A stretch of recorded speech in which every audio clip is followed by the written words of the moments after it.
Guys അസ്സലാമലൈക്കും എല്ലാവർക്കും പുതിയൊരു വീഡിയോയിലേക്ക് സ്വാഗതം. അപ്പോൾ എല്ലാവരും സുഖമായിട്ടിരിക്കണോ? ഞാനിവിടെ അടിപൊളിയായിട്ടിരിക്കണു കേട്ടോ.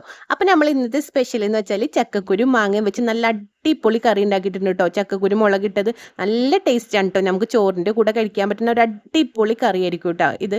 അപ്പോൾ ഞാൻ എന്തൊക്കെ സാധനങ്ങളാണ് ഇതിന് വേണ്ടിയിട്ട് എടുത്തുള്ളത് നമുക്ക് നോക്കട്ടോ. ഞാൻ ഈ ചക്കക്കുരുവാണ് ആദ്യം എടുത്തിട്ടുള്ളത്. ചക്കക്കുരു ഒരു 250 ഗ്രാമോളം ചക്കക്കുരു എടുത്തിട്ടുണ്ട് കേട്ടോ. അപ്പോൾ അതിൻ്റെ തൊലിയും കാര്യങ്ങളൊക്കെ ഒന്ന് കളഞ്ഞു വെച്ചിട്ടുണ്ട്.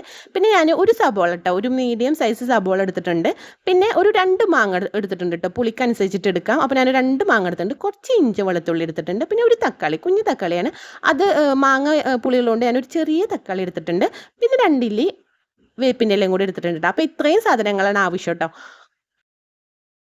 ഇനി നമുക്ക് ആ ചക്കക്കുരുവിനെ ജസ്റ്റ് ഒന്ന് മുറിച്ചെടുക്കട്ടോ. നടു മുറിച്ചിട്ട് ഒരു 2-3 കഷ്ണങ്ങളാക്കിയിട്ട് എടുക്കട്ടോ. അപ്പം നന്നായിട്ട് വെന്ത് കിട്ടും. അപ്പം ഞാനിത് ആദ്യം ഒരു കുക്കറിൽ എല്ലതും കൂടിയിട്ട് ഇടണം കേട്ടോ. നമ്മൾ കുക്കറിലാണ് വേവിക്കണത്. കാരണം ചക്കക്കുരുവിന് നല്ല വേവ് ആവശ്യമുണ്ട് കേട്ടോ. ഞാനൊരു 3-4 വിസിലടിച്ചിട്ടുണ്ടാവും കേട്ടോ. അപ്പോൾ ഞാൻ ആദ്യം ചക്കക്കുരു ഇട്ട് കൊടുത്തു. പിന്നെ അതിന് ശേഷം നമുക്ക് മാങ്ങ ഇട്ട് കൊടുക്കാം കേട്ടോ. പിന്നെ നമ്മൾ നേരത്തെ അരിഞ്ഞു വെച്ചിട്ടുള്ള സബോളയില്ലേ അതും കൂടി ഇട്ട് കൊടുക്കാം കേട്ടോ. എല്ലതും ഒപ്പം കേട്ടോ ഞാൻ ഇട്ട് കൊടുക്കണത്. എല്ലാ സാധനങ്ങളും ഒപ്പിട്ടിട്ട് വേവിക്കാം കേട്ടോ. ഇനി നമുക്ക് തക്കാളി ഇട്ട് കൊടുക്കാം. അപ്പോൾ തക്കാളിയും സബോളയും കാര്യങ്ങളൊക്കെ നമ്മൾ ഇട്ട് കൊടുത്തിട്ടുണ്ട്. ഇനി നമുക്ക് ഇഞ്ചി വെളുത്തുള്ളി പേസ്റ്റ് ഇട്ട് കൊടുക്കാം കേട്ടോ. അത് ഓപ്ഷനിലാണ്. ചക്കക്കുരുവിന് ഇഞ്ചി വെളുത്തുള്ളി പേസ്റ്റ് ആഡ് ചെയ്യണത് നന്നായിരിക്കും കേട്ടോ. ഇനി നമുക്ക് എന്തൊക്കെ പൗഡർ ആവശ്യമുണ്ടെന്ന് നോക്കാം. ഞാൻ ഒരു വലിയ ടീസ്പൂൺ മുളക് പൊടി എടുത്തിട്ടുണ്ട് കേട്ടോ. ടേബിൾ സ്പൂണാണ് എടുത്തിട്ടുള്ളത്. പിന്നെ ഒരു 1/4 ടീസ്പൂണോളം മഞ്ഞൾപ്പൊടി എടുത്തിട്ടുണ്ട് കേട്ടോ. അപ്പോൾ ഇത്രയും ആവശ്യമുള്ളൂ കേട്ടോ നമുക്ക് പൊടിയായിട്ട്. ഇനി നമുക്ക് ആവശ്യത്തിന് ഉപ്പിടാം. ഒരു 3/4 ടീസ്പൂണോ അല്ലെങ്കിൽ ഒരു 1/2 ടീസ്പൂണോ ഉപ്പ് മതിയാവും കേട്ടോ. നമുക്ക് ഉപ്പ് പാകത്തിന് ഓരോരുത്തരുടെ ഇഷ്ടത്തിനനുസരിച്ചിട്ട് ഇടാം. അപ്പോൾ ഇത്രയും സാധനങ്ങൾ ആവശ്യമുള്ളൂ. ഇനി നമുക്ക് കുറച്ച് വെള്ളം കൂടി ഒഴിച്ച് കൊടുക്കാം കേട്ടോ. അപ്പോൾ പാകത്തിന് വെള്ളം ഒഴിച്ച് കൊടുക്കണം. ഈ ചക്കക്കുരു വേവാൻ എത്രത്തോളം വെള്ളം ആവശ്യമുണ്ടോ അത്രത്തോളം വെള്ളം ഒഴിച്ചിട്ട് ഒന്ന് ഇളക്കിയെടുക്കാം കേട്ടോ. നമുക്ക് തവി വെച്ചിട്ട് ജസ്റ്റ് ഒന്ന് ഇളക്കിയതിന് ശേഷം നമുക്കൊന്ന് മൂടി വെച്ചിട്ട് വേവിക്കാം കേട്ടോ. ഒരു 3-4 വിസിലായിക്കോട്ടെ കേട്ടോ. ചക്കക്കുരു നന്നായിട്ടൊന്ന് വേവണം. അപ്പോഴാണ് ആ ടേസ്റ്റ് നന്നായിട്ട് കിട്ടുള്ളൂ കേട്ടോ. അപ്പോൾ ഞാനൊരു 3-4 വിസിൽ വരെ വേവിക്കാനാണ് വിചാരിച്ചിട്ടുള്ളത്.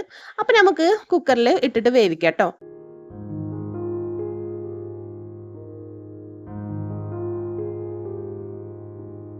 അപ്പോൾ ഒന്ന് ചക്കക്കുരു നന്നായിട്ടൊന്ന് വെന്തിട്ടിട്ട് കേട്ടോ. അപ്പോൾ ഈ സമയം കൊണ്ട് നമുക്കൊന്ന് കടുക് പൊട്ടിച്ചെടുക്കാം. അപ്പോൾ ഞാൻ കുറച്ച് വെളിച്ചെണ്ണ ഒഴിച്ചിട്ടുണ്ട്. ആവശ്യത്തിന് കടുക് ഇട്ട് കൊടുത്തതിന് ശേഷം 2 ഇല്ലി വേപ്പിലയും കൂടി ഇട്ട് കൊടുത്തിട്ട് ഞാൻ ഒന്ന് ഇളക്കിയെടുക്കുന്നുണ്ട്. അപ്പോൾ നമ്മൾ കടുകും കാര്യങ്ങളൊക്കെ ഒന്ന് പൊട്ടിച്ച് സെറ്റാക്കി ഇട്ടിട്ടുണ്ട് കേട്ടോ.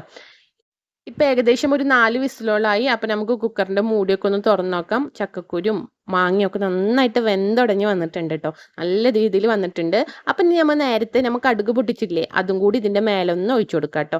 ഒഴിച്ചു കൊടുത്തതിന് ശേഷം എല്ലായിടത്തും ഒന്ന് ഇളക്കി പിടിച്ചാൽ നമ്മൾ കറി സെറ്റായി കിട്ടിയിട്ടുണ്ട് കേട്ടോ. ചോറിൻ്റെ കൂടെ കഴിക്കാൻ പറ്റുന്ന ഒരു അടിപൊളി കറിയാണ് കേട്ടോ. ഒരു പപ്പടം കൂടി ഉണ്ടെങ്കിൽ കാര്യം സെറ്റായിട്ടുണ്ട്.